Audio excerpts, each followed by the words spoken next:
মাঠের চেয়ে বেশি আলোচনায় এবার সন্ত্রাস ও নিরাপত্তাজনিত আতঙ্ক।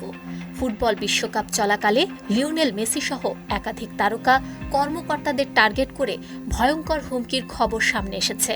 ফাঁস হওয়া নিরাপত্তা নথি ও রিপোর্টে বলা হয়েছে, মাঠের খেলোয়াড়দের পাশাপাশি রেফারি, ফিফা সংশ্লিষ্ট কর্মকর্তা, এমনকি পুলিশ সদস্যদেরও লক্ষ্য করে ধারাবাহিকভাবে হুমকি পাঠানো হয়েছিল। স্পেনের ইনফরমেশন.es এর বরাত দিয়ে এসব তথ্য প্রকাশ করেছে ব্রিটিশ সংবাদ মাধ্যম দ্য সান। সেখানে উল্লেখ করা হয়েছে, যুক্তরাষ্ট্রের নিরাপত্তা বাহিনীকে বোমা হামলার হুমকি, মৃত্যুর হুমকি, অস্ত্র নিয়ে স্টেডিয়ামে ঢোকার চেষ্টাসহ আত্মঘাতী হামলার হুমকিমূলক প্রায় ৬,০০০ ইমেইল ও বার্তা দেওয়া হয়েছিল। সেখানে মেসি এবং ক্রিশ্চিয়ানো রোনালদো দুজনকে ঘিরেই আশঙ্কার চিত্র উঠে এসেছে। প্রতিবেদনে বলা হয়, আর্জেন্টিনা বনাম জর্ডান ম্যাচের আগে ডালাস বিমানবন্দরে এক ব্যক্তি ফোন করে হুমকি দেন। তিনি দাবি করেন, আরও কয়েকজনকে সঙ্গে নিয়ে হ্যান্ড গ্রেনেড ও AR-15 রাইফেল ব্যবহার করে স্টেডিয়ামে হামলা চালানোর পরিকল্পনা ছিল। পাশাপাশি পরিকল্পনায় মেসিকে হত্যার কথাও উল্লেখ করা হয়।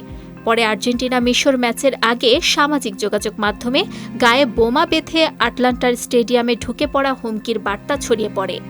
এই হামলার মূল টার্গেটও ছিল লিওনেল মেসি। এদিকে মেসির বাইরে রোনালদোকে ঘিরেও নিরাপত্তার শঙ্কা তৈরি হয়। ফিফার এক কর্মী পুলিশকে বলেন, এক সন্দেহভাজন ব্যক্তি রোনালদোর হোটেল সম্পর্কে তথ্য সংগ্রহের চেষ্টা করেছে। পরে আরেক ব্যক্তি সেলফি তোলার উদ্দেশ্যে লিফটের কাছাকাছি গিয়ে হোটেলের ভেতরে ঢোকার চেষ্টা করলে তাকে আটকে দেওয়া হয়।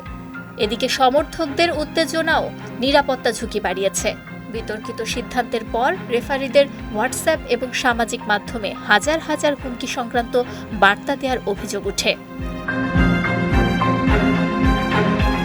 সব মিলিয়ে বিশ্বকাপ জুড়ে ফুটবলের প্রতিযোগিতার পাশাপাশি নিরাপত্তাজনিত এক তীব্র উদ্বেগও ছিল সবচেয়ে বড় বাস্তবতা।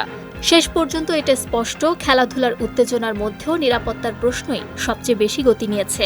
কারো লক্ষ্য যদি হয় শুধুমাত্র ভয় দেখানো, প্রাণহানি নয়, তবু প্রতিটা হুমকির ছায়া পড়েছে মাঠের বাইরেও, ভবিষ্যৎ টুর্নামেন্টের নিরাপত্তা পরিকল্পনাতেও। নুসরাত আহমেদ, বিজয় টিভি নিউজ ডেস্ক।